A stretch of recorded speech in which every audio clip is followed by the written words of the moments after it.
Dicen que el amor de una madre es incondicional. Se equivocan. Todo tiene un punto de quiebre, incluso el corazón de una madre, sobre todo el corazón de una madre. No olviden suscribirse al canal y comentar desde donde lo ven. Siempre pensé que envejecería con gracia. Eso hizo mi madre. Peinados plateados cada semana en la peluquería, trajes de pantalón a medida, joyas de buen gusto. Envejeció como el buen vino. Mi madre, toda dignidad serena y sonrisas cómplices. Cuando murió a los 82 años, el director de la funeraria dijo que era la mujer más elegante que jamás había preparado para un entierro. A los 58, yo era todo menos elegante. Mi cabello era un desastre de canas y castaño descolorido que ya no me molestaba en teñirme. Mi armario consistía en vestidos holgados de algodón y zapatos cómodos. Tras la muerte de John, hacía 3 años, me había vuelto invisible.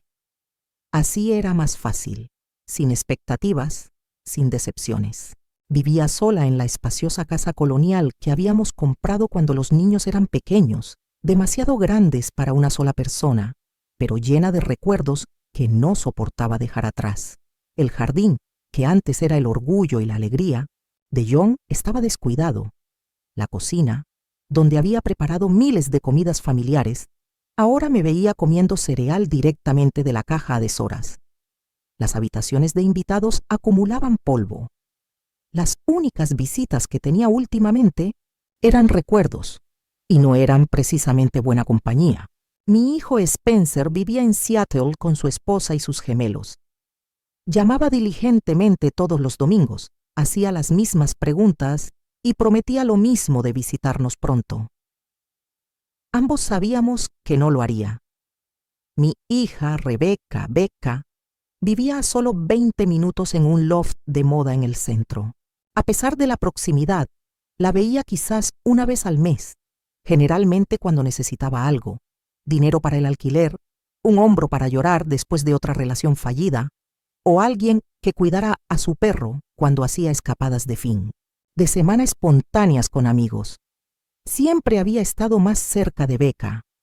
Era mi primogénita, mi hija difícil, la niña que puso a prueba cada gramo de mi paciencia y amor. Mientras que Spencer fue autosuficiente desde que aprendió a caminar, Becca me necesitaba constantemente para que la reconfortara, la guiara, le diera dinero, para todo. Incluso ahora, a sus 35 años, se apoyaba en mí como si fuera una adolescente. Mamá, solo necesito que este mes llegue, decía con los ojos abiertos y suplicante. La galería aún no me ha pagado, y mi casero es un imbécil con el alquiler, y yo siempre firmaría el cheque. John me había advertido sobre no consentirla. Nunca se va a valer por sí sola si siempre estás ahí para ayudarla, decía con ese tono razonable que antes me sacaba de quicio, pero no pude evitarlo. Era mi bebé hermosa, talentosa y problemática, y me necesitaba, o eso creía. El video llegó un martes cualquiera de mayo, cuando las aelas estaban floreciendo y el aire olía a posibilidad. Estaba sentada en el porche, tomando café tibio y navegando por Facebook, mi única concesión a la tecnología moderna, cuando apareció el mensaje de Laia. Laia había sido mi mejor amiga desde que nuestros hijos iban juntos al preescolar. Habíamos sobrevivido juntos a divorcios, al suyo, a muertes, a mi esposo, nidos vacíos y cambios de humor durante la menopausia. Era la única persona en quien confiaba plenamente, la única persona que nunca me pidió nada más que honestidad. Elena, necesito mostrarte algo. Lo siento. Llámame cuando veas esto. Adjunto un video de poco menos de 2 minutos. Le di al play, esperando, no sé qué esperaba, ni esto, nunca esto. La calidad del video era mala, claramente tomado con el teléfono de alguien con poca luz, pero era inconfundible que mi hija estuviera allí. Becca estaba de pie en lo que parecía una cocina abarrotada, con una copa de vino en la mano y la cabeza echada hacia atrás, riendo. Estaba rodeada de gente que reconocí vagamente, amigos suyos, otros artistas de la galería, donde ocasionalmente vendía sus mediocres cuadros. ¿Y qué le dijiste?, Preguntó alguien fuera de cámara. Becca puso los ojos en blanco dramáticamente. Lo que siempre le digo, que estoy sin Blanca, que la galería me está estafando, que mi casero amenaza con desalojarme. Tomó un trago de vino. Mientras tanto, estoy sentada con el préstamo del mes pasado. Me dio $2,000 sin hacer preguntas. Más risas. Tu madre es una presa fácil, dijo alguien. Becca asintió, con la cara contorsionándose en algo feo y desconocido. No la soporto. Me da asco. Ojalá desapareciera. El grupo estalló en carcajadas. Alguien brindó por las madres ricas e ingenuas de todo el mundo. Ni siquiera es tan rica, continuó Becca, conmoviendo a su público. Simplemente estúpida con su dinero. Papá la dejó cómoda, pero por cómo me tira el dinero cualquiera diría que está forrada. Más risas, más vino, más burlas. Y ahora es tan patética, sentada en esa casa enorme todo el día, esperando mi llamada. Es como, busca una vida, ¿sabes? Deja de vivir a través de mí.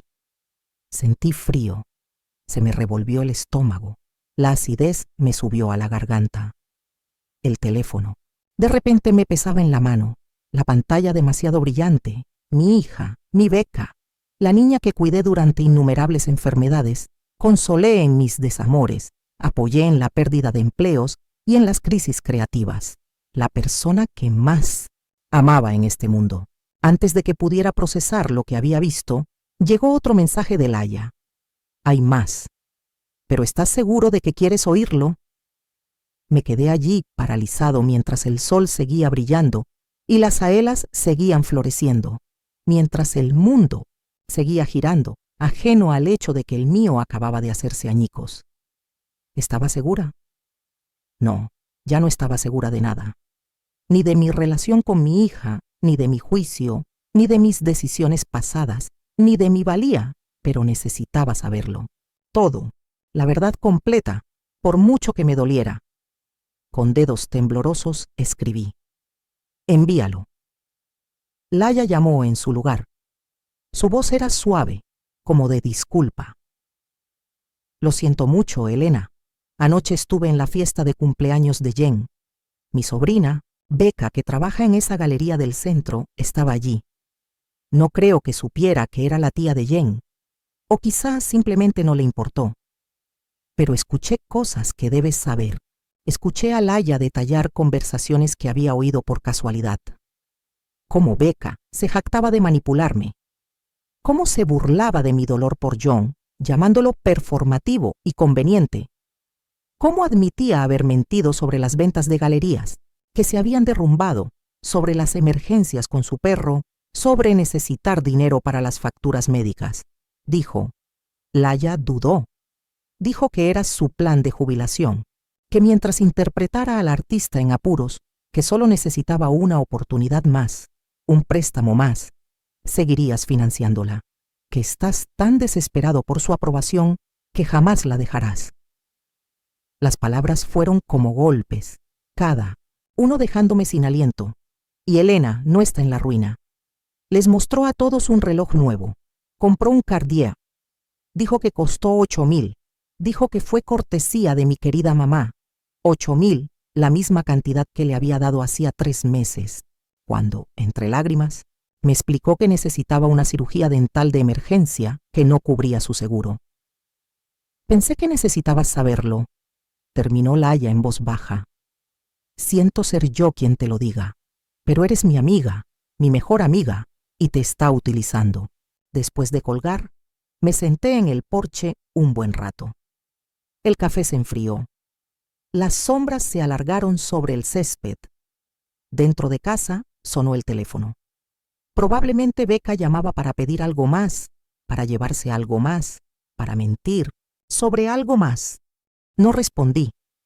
En cambio, entré y me serví una copa generosa del whisky que John solía beber en ocasiones especiales. La llevé a su estudio, una habitación a la que rara vez entraba desde su muerte, y me senté en su sillón de cuero, rodeada de sus libros, sus premios, sus regalos. Me permití ver realmente a mi hija por primera vez. No como la bebé a la que mecía para dormir, No como la niña que necesitaba ayuda extra con las matemáticas. No como la adolescente que daba portazos y se saltaba el toque de queda. No como la joven que lloraba en mi hombro después de cada desamor. La vi como realmente era, una parásita, una usurpadora, una mujer adulta que disfrutaba engañando a la madre que le había dado todo. Y en ese instante, algo dentro de mí, algo tierno, compasivo y maternal, se endureció como piedra. En ese instante, Elena White murió, y alguien nuevo tomó su lugar. Alguien que no perdonaría, alguien que no olvidaría, alguien que se aseguraría por completo de que Becca comprendiera por completo que las acciones tienen consecuencias. Levanté el whisky de John en un brindis silencioso. Tenía razón, cariño, susurré a la habitación vacía. La he estado ayudando, pero eso se acaba hoy. Tomé un sorbo lento, dejando que el alcohol consumiera lo último de mi sentimentalismo, mi debilidad. Mañana empezaría a desmontar la cómoda vida de mentiras de mi hija, y lo haría con el mismo meticuloso cuidado con el que lo construía antes. Siempre he sido planificador.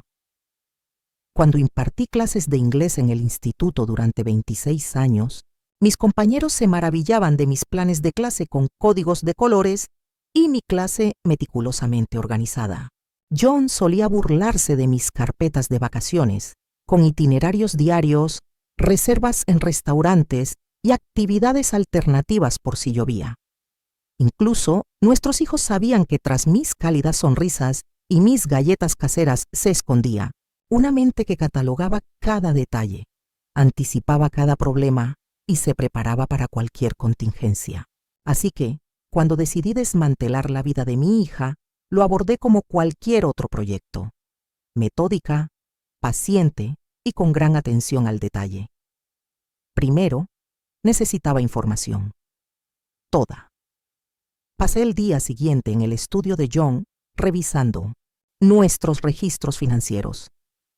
Cada cheque que le había hecho a Becca en los últimos 5 años, cada retiro de efectivo coincidiendo con sus emergencias, cada transacción de Venmo etiquetada como «Te quiero, mamá», como si la gratitud pudiera expresarse con un emoji. La suma me puso enfermo. 127,42 $, sin contar el coche que le compré cuando, según ella, el suyo estaba en las últimas. Sin contar los 6 meses de alquiler que pagué cuando estaba entre conciertos. Sin contar los préstamos estudiantiles que aún estaba pagando una década después de su graduación con un título en Bellas Artes que apenas usó. Creé una hoja de cálculo. Fechas, cantidades, razones dadas. Viéndolo objetivamente, el patrón era humillantemente claro. Las solicitudes siempre llegaban después de periodos de calidez, largas llamadas telefónicas y cenas dominicales donde me preguntaba sobre mi vida con lo que ahora reconocía como un interés fingido. Las cantidades habían aumentado con el tiempo, al igual que la frecuencia. Las emergencias se habían vuelto más elaboradas, más conmovedoras, y yo caía en ellas cada vez. A continuación, necesitaba comprender el alcance de su engaño. Eso requería algo que nunca le había hecho: invadir su privacidad. Conocía la contraseña de su correo electrónico. Me la había dado años atrás, cuando necesitó ayuda para solicitar empleo en una época financiera particularmente difícil. Inicié sesión, esperando encontrar pruebas que confirmaran lo que Laia me había dicho. Lo que encontré fue peor. Correos electrónicos a amigos que describían con detalles burlones cómo me había manipulado para que pagara unas vacaciones en Bali, un retiro de salud mental que en realidad había sido una borrachera de 2 semanas, con sus amigos artistas. Un hilo largo con alguien llamado Marcus, discutiendo cómo podía exprimir a la anciana por unos miles más, porque quería dar un pago inicial para una propiedad de alquiler, una propiedad de inversión con mi dinero, recibos de compras de ropa de diseñador, joyas caras, restaurantes exclusivos, todo mientras me decía que ella apenas podía comprar comida. Pero lo que realmente me congeló la sangre fue un correo electrónico a mi hijo Spencer. Mamá está empeorando. Solo se queda sentada en esa casa esperando mi llamada. Es patético. Sé que hablamos de una residencia asistida, pero no creo que vaya por su propia voluntad. Técnicamente, todavía no es incompetente, solo está triste y sola. Pero bueno, si me sigue dando dinero, no me quejo. Quizás podrías visitarla más a menudo y podríamos hacer equipo. Tú harás de hijo preocupado. Yo haré de hija devota y por fin podremos vender ese mausoleo donde vive. Solo con la propiedad podríamos vivir juntos durante años. La respuesta de Spencer fue breve. No puedo irme ahora mismo. Los niños tienen escuela y Sara me mataría, pero manténme al tanto. Quizás en Navidad. No me había defendido. No había expresado indignación por la sugerencia de su hermana. Simplemente había estado demasiado ocupado para participar en su plan. Mis 2 hijos, ambos viéndome como nada más que un recurso que agotar, un problema que gestionar, un obstáculo entre ellos y su herencia. Imprimí todos los correos. Luego borré el historial del navegador y apagué la computadora. Esa noche no pude dormir. Recorrí la casa, el mausoleo que mis hijos estaban tan ansiosos por vender, tocando objetos familiares como para anclarme en la realidad. El reloj de pie que John había restaurado. La galería de fotos familiares que narraban vacaciones, graduaciones, días festivos. La mesa de la cocina donde compartimos miles de comidas, donde ayudé con las tareas, donde escuché dramas adolescentes y problemas de adultos. Había sido todo una mentira. Cada momento, cada relación. Por la mañana tenía mi respuesta. No cada momento, no cuando eran pequeños y me necesitaban, no cuando eran realmente vulnerables. Pero en algún momento, un momento que no pude identificar con precisión. Mis hijos habían dejado de verme como persona. Me había convertido en un recurso, una red de seguridad, un cajero automático con pulso. Darme cuenta no me trajo más dolor, sino una extraña claridad. Una calma me invadió mientras me duchaba, me vestía y me preparaba un desayuno de verdad por primera vez en meses. Había permitido que esto sucediera. Había educado a mi hija para que me viera como alguien explotable. Había criado a mi hijo para que me viera como algo desechable. Bueno, yo podía deshacerme de ellos igual de a fondo. Mi teléfono vibró con un mensaje de Becca. Hola, mamá. ¿Puedo ir esta noche? Necesito hablar de algo importante. Te quiero.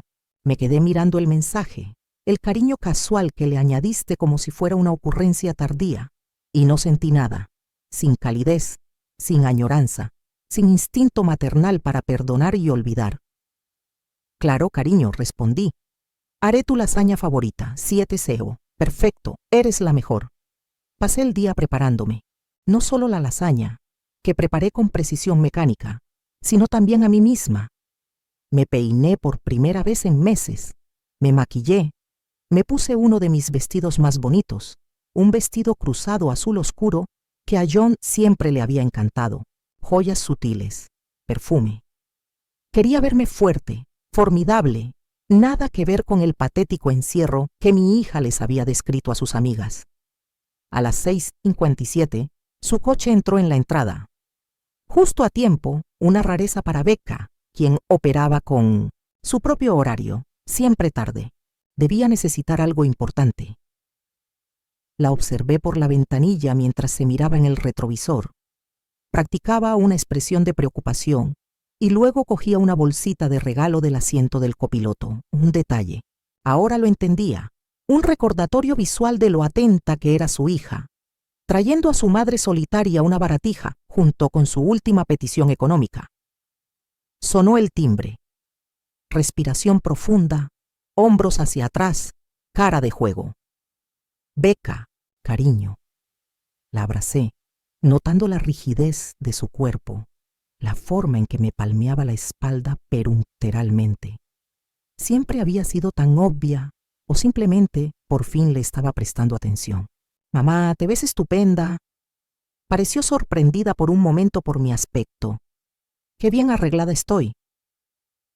Y últimamente he estado haciendo algunos cambios. Sonreí haciéndola pasar a casa. Pasa, la cena está casi lista. Me entregó la bolsa de regalo. Solo un detalle que vi y pensé en ti. Dentro había una taza de café que decía «La mejor mamá del mundo». Amontonada. Probablemente la había comprado en la gasolinera de camino. Recordé una taza parecida que me había regalado para el Día de la Madre cuando tenía 9 años. Esa la había atesorado, la había exhibido en un lugar visible, la había usado a diario hasta que finalmente se rompió. Es perfecta, dije, dejándola a un lado sin examinarla más a fondo. Ven, cuéntame qué pasa mientras comemos. Durante la cena, la observé atentamente. La forma en que picoteaba la comida mientras se lanzaba a una historia elaborada sobre un comerciante de arte interesado en su obra, una oportunidad que podría ser su gran oportunidad, pero que requería una inversión inicial considerable en materiales y espacio de estudio. Así que pensé, dijo con los ojos muy abiertos y muy seria, quizás podría pedir prestado con mi herencia como garantía. Sé que es poco convencional, pero esto podría cambiarlo todo para mí, mamá. Ahí estaba, no solo otra solicitud de dinero, sino un paso hacia lo que había hablado con Spencer. Presentarme como alguien en decadencia, que necesitaba ayuda, como alguien cuyos bienes debían redistribuirse antes de que mi muerte lo hiciera oficial. Tomé un sorbo de vino, considerando mi respuesta. Este era el momento. El primer paso en un juego que ella aún no sabía que estábamos jugando. De hecho, dije con cuidado, últimamente he estado pensando en mi testamento. Su expresión cambió, un cálculo momentáneo mal disimulado de preocupación. ¿Por qué? No estás enferma, ¿verdad? Para nada. De hecho, me siento mejor que en años. Sonreí, pero John ya lleva 3 años sin verme. Y creo que es hora de poner mis asuntos en orden y empezar a pensar en el futuro. Ella asintió con entusiasmo, demasiado entusiasmo. Con gusto te ayudaré con eso, se ofreció, tomándome la mano por encima de la mesa. Lo que necesites, le apreté los dedos suavemente. Esta desconocida con la cara de mi hija. Es muy amable de tu parte, dije. De hecho, hay algo con lo que podrías ayudarme. Su sonrisa se ensanchó, tan segura de tener la situación bajo control. Lo que necesites, mamá. Necesito que recojas el resto de tus pertenencias de la infancia del ático. Estoy pensando en convertirlo en un espacio adecuado, quizás para yoga o pintura. Su sonrisa se desvaneció levemente.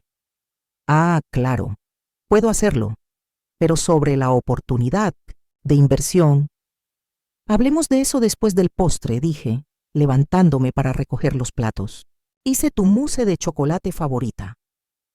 Mientras estaba en la cocina escuchándola teclear en su teléfono en el comedor, seguramente enviando mensajes a sus amigos sobre su inminente ganancia financiera, sentí una fría determinación. El postre lo cambiaría todo, pero no como mi hija esperaba.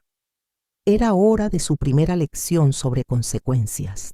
Serví el mousse de chocolate en vasitos de cristal, la porcelana de la boda de la madre de John que guardaba para ocasiones especiales. Los ojos de Becca se iluminaron cuando se la puse delante. Una respuesta pavloviana al capricho que le había preparado después de las actuaciones escolares, los exámenes difíciles y los desamores de la adolescencia. Dios mío, tú hiciste el alce. Se zampó el bocado de inmediato, cerrando los ojos con un placer exagerado. Lo he echado mucho de menos. La observé comer, recordando a la niña que lamía la cuchara hasta dejarla limpia, que me miraba con los labios manchados de chocolate y una adoración pura. Esa niña se había ido. Tal vez nunca había existido realmente, salvo en mi desesperada imaginación maternal. Bueno, ¿qué tal esta oportunidad de inversión? Dije, dejando mi postre intacto. Dime exactamente qué necesitas. Becca se lanzó a su discurso, animándose con cada detalle. Una prestigiosa galería de Chelsea estaba interesada en su obra. El dueño quería una serie de pinturas a gran escala, al menos 15 piezas, para una exposición destacada. Solo los materiales costarían miles, sin mencionar el alquiler del estudio que necesitaría, ya que su loft era demasiado pequeño para... Y lienzos de ese tamaño. Son $20,000, dijo finalmente tomándome la mano. Sé que es mucho, mamá, pero esto podría cambiarlo todo. Esto podría ser lo que he estado buscando toda mi carrera. La actuación fue impecable. El temblor en su voz, la forma en que me apretaba los dedos, sus ojos brillando con lo que parecía una emoción genuina. Si no hubiera visto el video, leído los correos electrónicos ni calculado la hoja de cálculo de sus engaños, quizá la habría creído. Quizá hubiera abierto mi chequera en ese mismo momento. $20,000, repetí en voz baja. Ella asintió con entusiasmo. Te lo devolveré, por supuesto, una vez que se agoten las entradas para la exposición. ¿Y cuándo está programada esta exposición? Ese es el problema. El plazo es un poco ajustado, dentro de 3 meses, 15 de agosto. Asentí pensativo, como si considerara la logística en lugar de catalogar otra mentira. ¿Y cómo se llama la galería? ¿El dueño? Dudé un instante. Galería Horizon. El dueño es Marcus Dotto. Marcus, el mismo nombre de los correos electrónicos donde se discutía cómo exprimir a la anciana para que les diera unos miles más. Me gustaría ver el contrato, dije. Becca parpadeó. ¿El contrato? Sí. Para la exposición. Supongo que tienes algo por escrito para una oportunidad tan importante. Todavía no lo hemos formalizado todo. A Marcus le gusta trabajar en un apretón de manos hasta que las piezas estén listas para la revisión. Sonreí. Eso parece inusual para una prestigiosa galería de Chelsea, pero no soy artista. ¿Qué sé yo? Me quedé recogiendo nuestros postres. ¿Sabes qué? Creo que me gustaría conocer a Marcus, ver la galería. Si voy a invertir en tu obra, debería comprender plenamente la oportunidad. El pánico se reflejó en su rostro, disimulado rápidamente por una extraña sonrisa. De hecho, está fuera de la ciudad ahora mismo. Creo que está en Berlín, en una feria de arte. ¿Cuándo vuelve?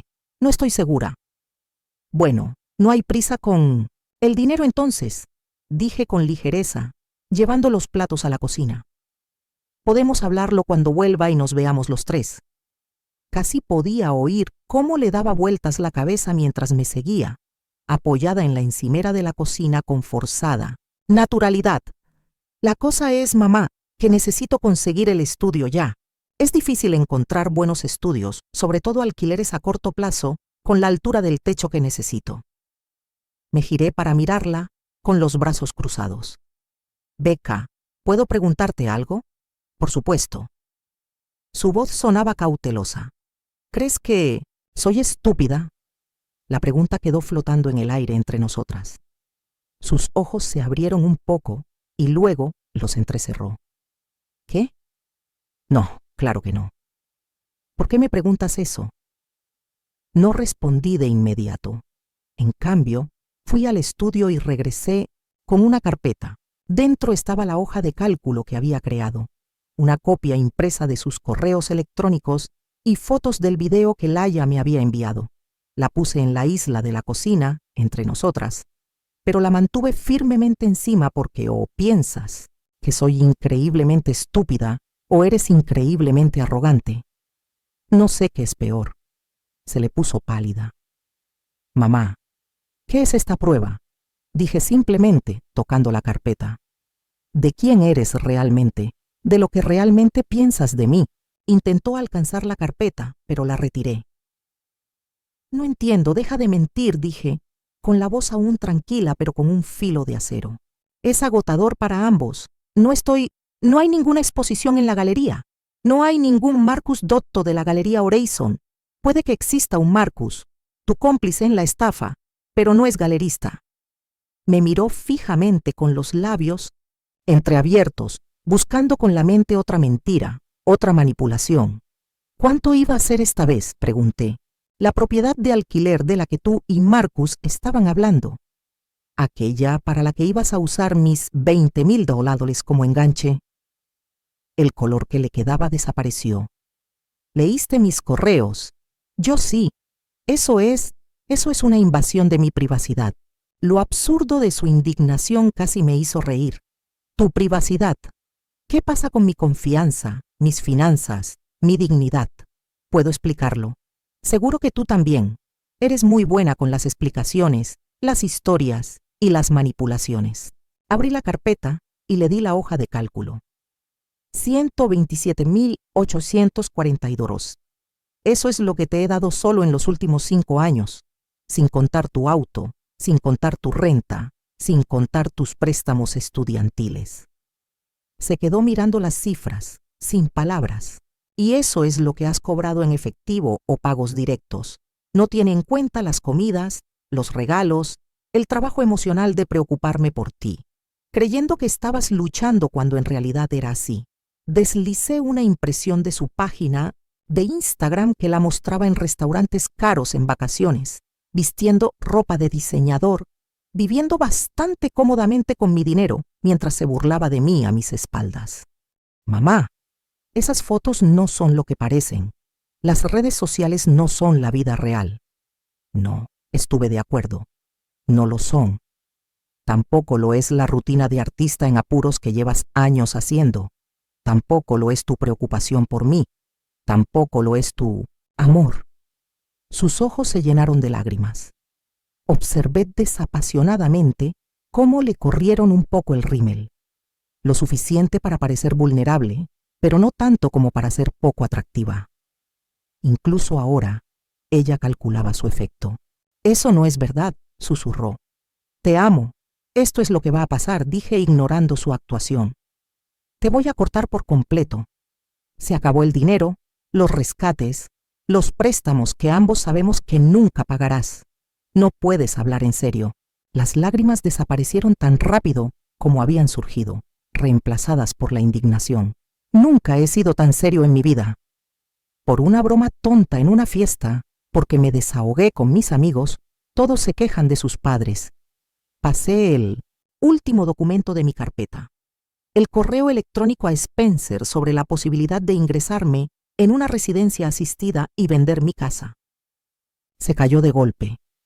No era solo una broma, era un plan, una conspiración entre mis hijos para defraudarme, para declararme incompetente, para quitarme lo que es mío antes de que muera.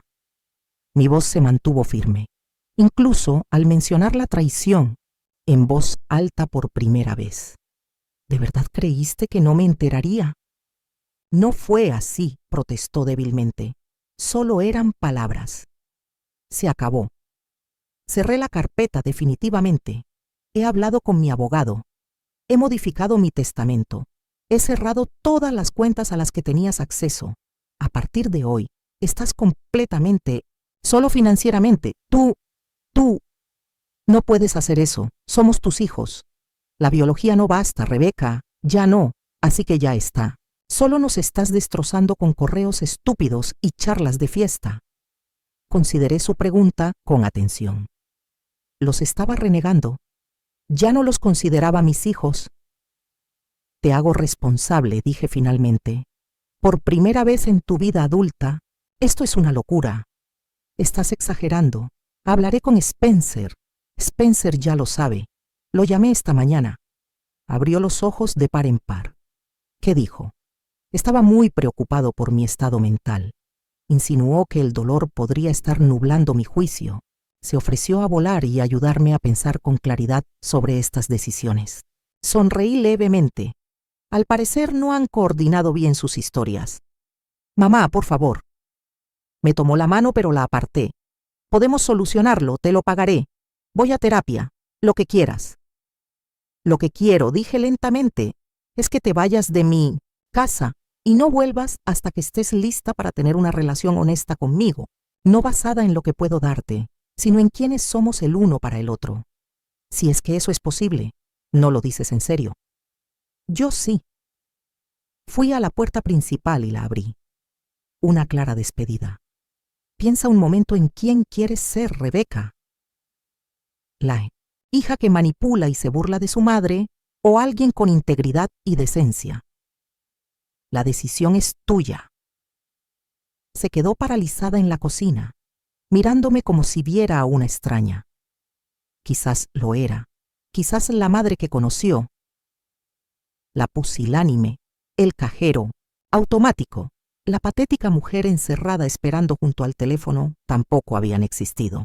Te arrepentirás de esto, dijo finalmente, recogiendo su bolso con manos temblorosas.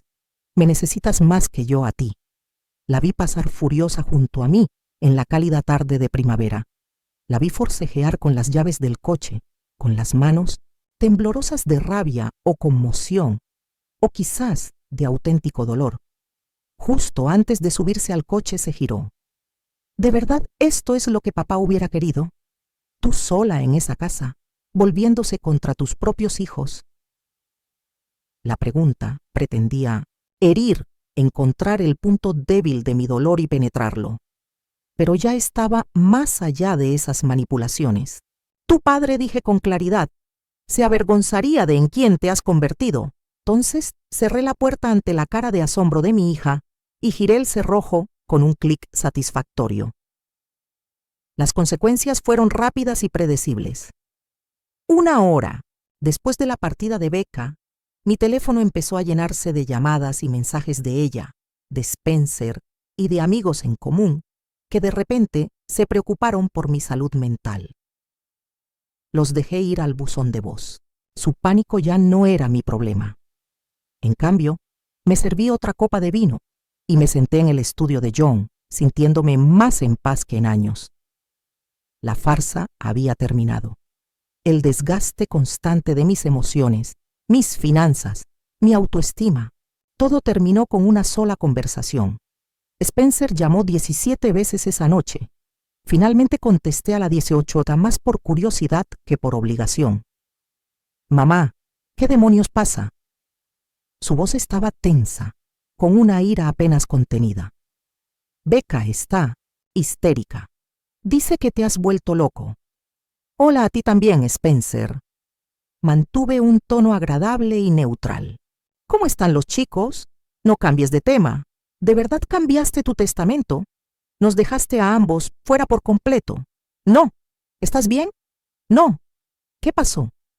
Directo al dinero. Mi hijo, el pragmático, siempre se centraba en el resultado final. Lo hice. Tomé un sorbo de vino. ¿Quieres saber por qué? Becca dijo algo sobre correos electrónicos, sobre un video. Mamá, si se trata de alguna broma tonta que hizo, se trata de un patrón, Spencer. Un patrón de engaño, manipulación y falta de respeto que ha durado demasiado tiempo. Hice una pausa, preguntándome cuánto sabía realmente. Dime, ¿cuándo planeabas sugerir la residencia asistida? ¿Antes o después de Navidad? Silencio, al teléfono. Luego te enseñó esos correos. No, los encontré yo mismo. Otro largo silencio. Casi podía verlo recalculando, reevaluando la situación. Spencer siempre había sido el estratégico, el que pensaba con 3 movimientos de antelación. Mira, dijo finalmente, suavizando la voz en lo que reconocí como su tono profesional, el que usaba con clientes difíciles. Creo que todos debemos dar un paso atrás. Está claro que ha habido algunos malentendidos. Nada de malentendidos, Spencer, solo claridad. Por primera vez en años, mamá, estoy preocupada por ti. Ambas lo estamos. Esto no es propio de ti. Ese es precisamente el problema. Sentí una oleada de orgullo. Mi antiguo yo lo habría dejado pasar. Los habría excusado a ambos. Me culpé por tu comportamiento. Pero ya no soy así. Sigues de luto, papá. Han pasado 3 años, pero el duelo no tiene tiempo. Quizás deberías hablar con alguien. Ya no estoy de luto, lo interrumpí. Estoy despierto. Hizo un ruido de frustración. Voy a volar. Necesitamos hablar cara a cara. No es necesario, lo es. Voy mañana, ya lo solucionaremos. La línea se cortó antes de que pudiera responder. Me quedé mirando el teléfono, momentáneamente desconcertada por su tono autoritario, tan parecido al de su padre, pero sin la amabilidad subyacente de J.A. Entonces sonreí para mis adentros, que viniera, que viera con sus propios ojos que la madre que había dado por sentada se había ido. A la mañana siguiente, llamé a mi abogado, Richard Gaines. Había sido amigo de John durante décadas y se había encargado de nuestros asuntos desde que escribimos nuestro primer testamento tras el nacimiento de Becca. Le expliqué la situación y le pedí que agilizara los cambios en mi planificación patrimonial. ¿Estás segura, Elena?, preguntó. Su voz era cautelosa y profesional.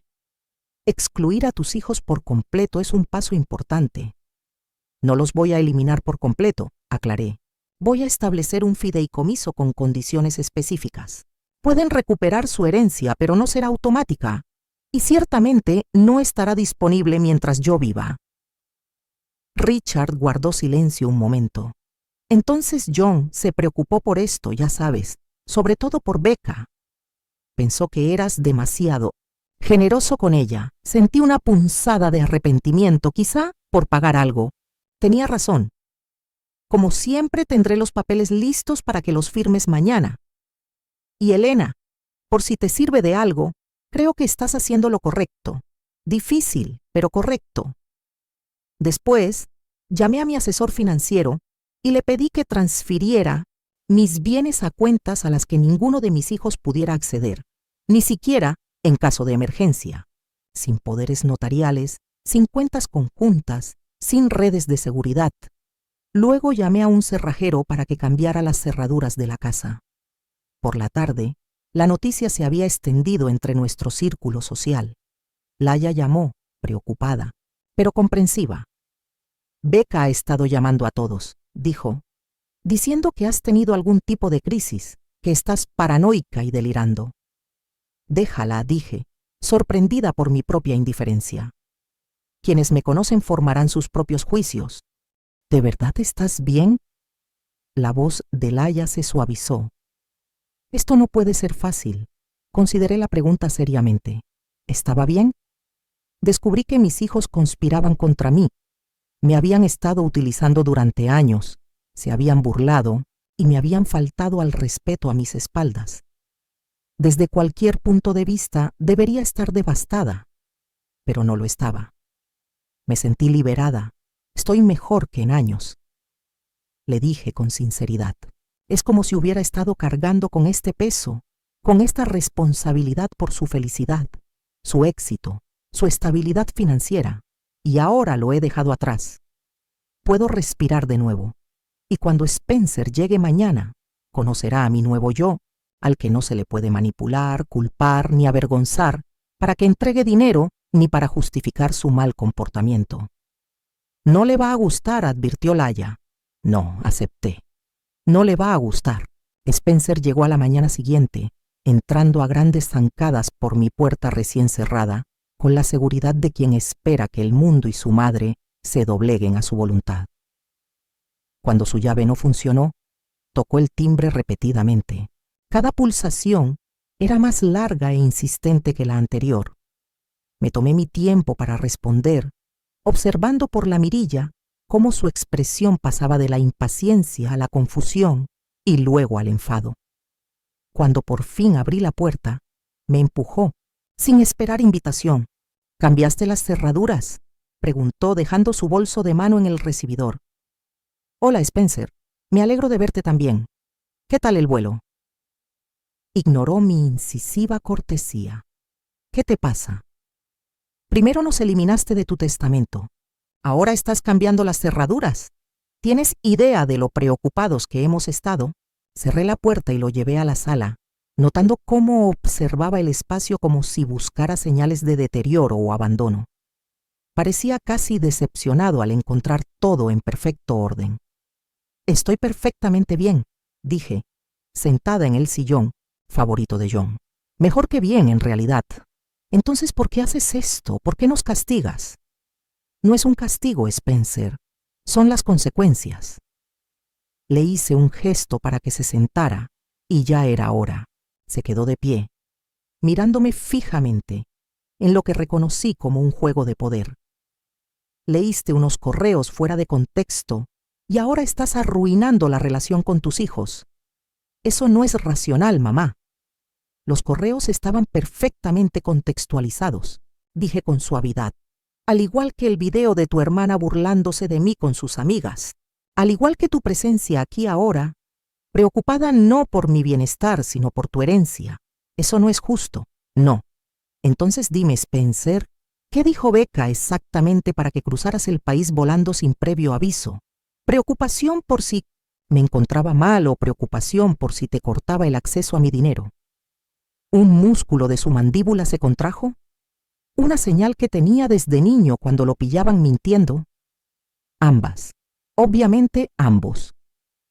Probemos esa teoría, dije levantándome para mirarlo directamente. Si te dijera ahora mismo que lo he reconsiderado, que tu herencia está asegurada, pero que aún quiero distanciarme de ambos, ¿volverías a subir a un avión hoy y respetarías mis deseos de espacio? Su vacilación fue toda la respuesta que necesitaba. Eso es lo que pensaba, dije en voz baja. Lo estás tergiversando todo, protestó, haciéndonos parecer buitres, que rondan tu dinero. Si es que la metáfora del carroñero encaja. Me encogí de hombros. No eres tú quien habla. Es, no sé, depresión o paranoia o algo así. No, Spencer, esto es claridad. Soy yo, finalmente viendo lo que tu padre intentó advertirme durante años. Al mencionar a John, la expresión de Spencer se endureció. No metas a papá en esto. ¿Por qué no? Él vio lo que yo no podía o no quería ver, que estaba criando hijos manipuladores y arrogantes que me veían como un recurso en lugar de como una persona. Eso es lo que dijo, con su fachada profesional quebrándose. Siempre hemos estado ahí para ti. Siempre. ¿Cuándo? Lo desafié. ¿Cuándo has estado ahí para mí, Spencer? Cuando John murió, volaste para el funeral y te marchaste 2 días después. Cuando tuve neumonía el invierno pasado, enviaste flores en lugar de venir a ayudarme. Cuando necesité apoyo emocional, orientación, compañía, ¿dónde estabas? Tengo una vida, madre, esposa, hijos, una carrera exigente. No puedo dejarlo todo cada vez que te sientes sola. No, no puedes. Y jamás esperaría que lo hicieras. Lo que esperaba, lo que merecía, era respeto básico, honestidad, amor sin compromiso. Se pasó una mano por el pelo, la frustración irradiaba por cada poro. Así que eso es todo. ¿Ya has terminado con nosotros? 37 años siendo nuestra madre, y puedes irte tan fácilmente. La pregunta me impactó profundamente. ¿Podría alejarme de mis hijos? ¿Podría romper los lazos que había cultivado durante toda mi vida? Pero entonces recordé el video, los correos electrónicos, los engaños calculados, la frialdad tras su preocupación. No voy a dejar de ser tu madre, dije finalmente. Voy a dejar de ser tu víctima. Spencer me miró fijamente, con una expresión que mezclaba asombro y algo más. Algo que parecía casi respeto a regañadientes. Continué. ¿Te gustaría quedarte a cenar? ¿O te pido un taxi para que vuelvas al aeropuerto? Pasaron 6 meses. El verano floreció y dio paso al otoño. El arce del jardín delantero se tornó de un escarlata brillante antes de entregar sus hojas al viento de noviembre. La casa se acomodó a mi alrededor. Ya no se sentía ni demasiado grande ni demasiado vacía, sino perfecta, un espacio completamente mío. Esperaba sentirme sola tras cortar lazos con mis hijos. Esperaba despertar por la noche, arrepentida, buscando el teléfono para llamarlos y hacer las paces. Pero eso nunca ocurrió. En cambio, experimenté algo inesperado. Libertad. Libertad de la ansiedad por la última crisis de Becca. Libertad del juicio apenas velado de Spencer. Libertad del constante desgaste de dar emocional, financiera y psicológicamente sin recibir nada a cambio. Empecé a reconstruir mi vida pieza por pieza. Me uní a un club de lectura en la biblioteca local. Comencé a ser voluntaria en un programa de alfabetización para adultos 3 días a la semana. Reencontré con colegas de mi época de maestra, incluso tuve algunas citas, aunque ninguna pasó de un café o una cena. Aún no estaba listo para eso. Quizás nunca lo estaría. John había sido mi gran amor. Cualquier otra cosa sería una pálida sombra. Los niños hicieron varios intentos de reconciliación, o lo que en sus mentes parecía reconciliación. Becca envió mensajes de voz con lágrimas en los ojos. Spencer envió correos electrónicos pragmáticos con planes para seguir adelante, como familia. Ninguno de los dos ofreció jamás una disculpa sincera ni reconoció su comportamiento. Dejé que sus mensajes se acumularan sin respuesta, no por despecho, sino porque no tenía nada que decir. La pelota estaba en su tejado. Sabían lo que habían hecho. Sabían lo que yo quería: honestidad, respeto, una relación basada en él, afecto genuino en lugar de la dependencia económica. Hasta que estuvieran listos para ofrecerme eso, no teníamos nada que discutir. Mi abogado me mantuvo al tanto de sus decisiones más desesperadas. Becca consultó con un abogado sobre cómo impugnar los cambios en mi testamento. No me imagino con qué fundamentos. Spencer indagó sobre un poder notarial, alegando preocupación por la estabilidad mental de mi madre. Ninguno de los dos esfuerzos dio resultado. Yo era demostrablemente competente.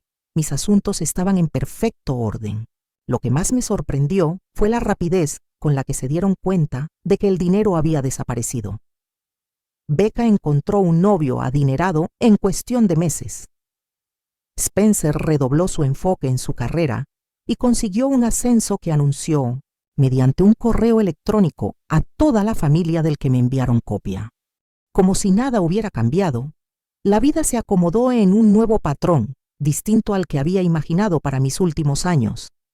Rodeada de hijos y nietos, la matriarca de una familia amorosa, pero con sus propias satisfacciones, solo respondía ante mí misma: mi tiempo era mío. Mi hogar estaba en paz. Y entonces, exactamente 6 meses después de cambiar las cerraduras, Laia llamó. Becca está en problemas, dijo sin preámbulos. Problemas de verdad esta vez. Sentí una punzada de ansiedad que me resultaba familiar antes de recordarme que los problemas de Becca ya no eran míos. ¿Qué clase de problemas? La han arrestado. Fraude. Ese novio suyo estaba organizando una especie de estafa de inversiones y ella lo ayudaba a reclutar víctimas.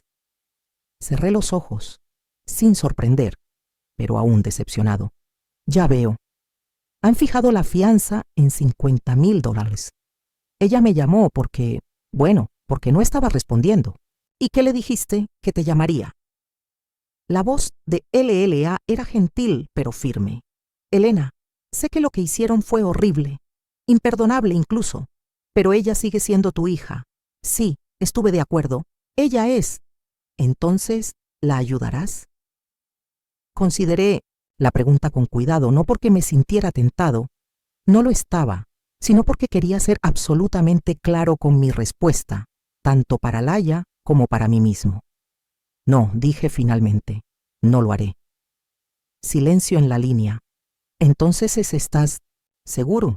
Podría enfrentarse a una pena de cárcel considerable. Estoy seguro. Mi voz era firme, mi determinación absoluta. Las acciones tienen consecuencias, Laia. Es una lección que debería de haber aprendido hace mucho tiempo. Quizás la aprenda ahora. Es difícil, Elena. Sí, estuve de acuerdo. Lo es. Después de colgar, me senté en el jardín que John amaba, viendo cómo el crepúsculo descendía sobre el paisaje otoñal.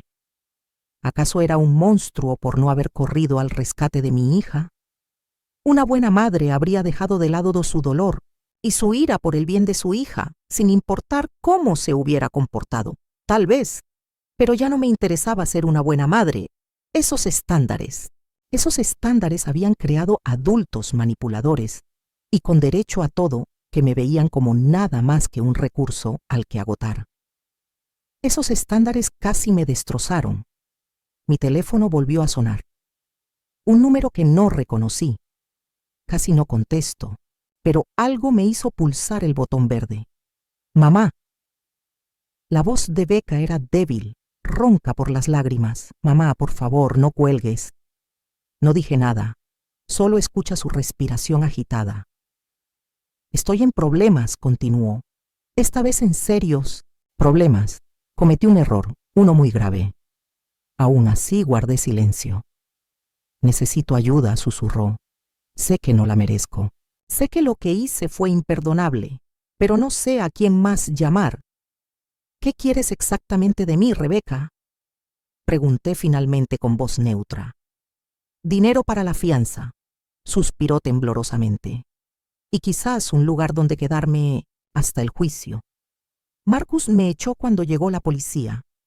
Dijo que fue idea mía. Claro que sí. Hombres como Marcus siempre culpan a una mujer. No puedo hacer eso, dije. Mamá, por favor. No, Rebeca. No puedo sacarte de esta. No esta vez. Nunca más. Te lo pagaré, prometió con la desesperación agudizando su voz. Hasta el último centavo, lo juro. No se trata de dinero. Entonces, ¿de qué se trata? ¿De castigarme? ¿De darme una lección? Bien. Lección aprendida. Fui horrible contigo. Te usé. Mentí. Lo siento. ¿No era eso lo que querías oír? Es, ¿verdad? Pregunté. Silencio. Entonces sí, es verdad. Lo siento. Pero ahora solo lo sientes porque necesitas algo de mí. Otro largo silencio. Eso no es justo. Es perfectamente justo. Y también es perfectamente cierto. Suspiré, de repente cansada de toda la dinámica rota entre nosotros. Rebeca, no quiero que sufras. Yo nunca lo hice, pero tampoco te permitiré seguir. Tomaste decisiones. Decisiones. De adultos. Ahora tienes que afrontar las consecuencias de los adultos. Así que me dejas aquí en la cárcel. Sí. Hizo un ruido. Medio risa, medio sollozo. Dios, sí que has cambiado. Yo sí. Estuve de acuerdo. Para mejor. ¿Qué se supone que debo hacer ahora? Lo que hacen los adultos cuando han cometido delitos y no tienen a nadie que los rescate. Asume tu responsabilidad. Coopera con las autoridades. Di la verdad. Consigue un defensor público. Trabaja dentro del sistema. Tengo miedo, susurró. Por un instante, solo un instante. Mi determinación flaqueó. Era mi hijo, mi primogénito, el bebé que había amamantado, el niño pequeño al que había enseñado a caminar, la niña que me había traído ramos de diente de león. Pero ya no era aquella niña. Era una mujer adulta que había tomado malas decisiones una tras otra, culminando en actividades criminales que habían lastimado a personas inocentes. Sé que tienes miedo, dije, con voz más suave, pero no menos firme. Pero el miedo puede ser esclarecedor. Puede mostrarnos quiénes somos realmente y qué es lo que realmente importa. ¿Y qué te importa, mamá? Claramente yo no. La acusación me dolió, pero la reconocí como lo que era. Otra manipulación. Otro intento de hacerme cuestionar mis límites. He aprendido que importo, dije simplemente. Mi paz mental importa. Mi seguridad financiera importa. Mi autoestima importa. Durante demasiado tiempo sacrifiqué todas esas cosas en el altar de la maternidad. Ya no lo haré. Así que se acabó. ¿Ya no eres mi madre? Consideré la pregunta con detenimiento. Siempre seré tu madre, Rebeca, pero ya no soy tu víctima, tu cajero automático ni tu facilitadora. Hice una pausa, eligiendo mis siguientes palabras con cuidado. Cuando estés lista para una relación honesta, basada en el respeto mutuo y el cariño genuino, no en lo que puedas obtener de mí, estaré aquí. Hasta entonces te deseo lo mejor, pero desde la distancia. Te odio, susurró con la voz quebrada. Te odio. No, dije con tranquila certeza. Odias las consecuencias de tus actos. Hay una diferencia. Terminé la llamada y me senté en la creciente oscuridad, sintiéndome extrañamente en paz. Había hecho lo más difícil que un padre puede hacer. Había dejado que mi hija afrontara las consecuencias naturales de sus decisiones sin apresurarme a salvarla. No era lo que recomendaban los libros de crianza. No era lo que la sociedad esperaba, pero era lo que ella necesitaba. Aunque aún no lo viera, Spencer llamó al día siguiente, previsiblemente furiosa. «¿Cómo pudiste abandonarla así?», preguntó. «Es tu hija». «Conozco nuestra relación», respondí con calma. «¿Llamas para pagar la fianza tú mismo?» Una pausa reveladora. «Ahora mismo no puedo. La cosa está complicada con la matrícula del colegio privado de los niños y la nueva casa». «Ah, así que llamas para reprenderme por no hacer lo que tú tampoco estás dispuesta a hacer. Interesante». «Es diferente para mí, ¿verdad?». «¿Cómo?».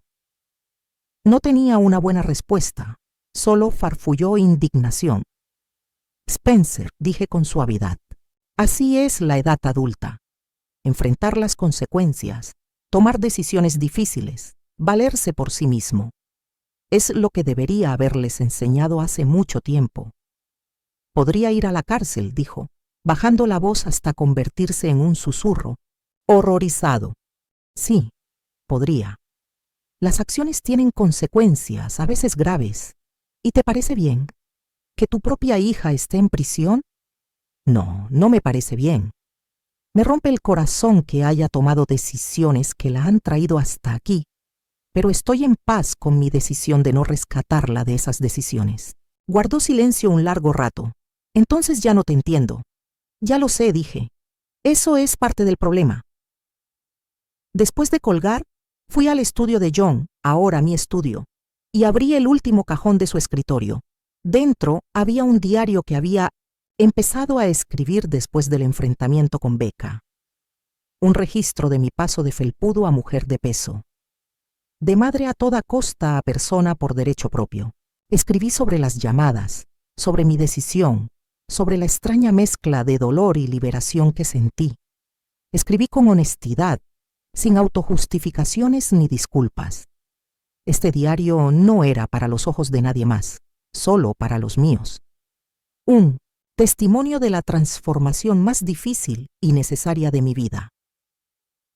Cuando terminé de escribir, cerré el diario y lo guardé en el cajón. Luego fui a la cocina y me preparé una taza de té. No por estrés ni ansiedad, sino simplemente porque me apetecía. Afuera, la última luz se desvanecía. Otro día terminando. Otro día viviendo a mi manera, sin culpa, miedo ni constante agotamiento emocional. No era la vida que esperaba. No era la relación con mis hijos que soñaba. Pero era sincera. Era real. Y después de décadas de vivir para los demás, de poner excusas, de permitir el mal comportamiento, era mía. Brindé en silencio por la habitación vacía, por la casa silenciosa, por la mujer en la que finalmente me había convertido a los 58 años. No era una madre perfecta, ni una santa abnegada, solo una mujer que finalmente había aprendido su propio valor y que no tenía miedo de hacer que otros también lo aprendieran.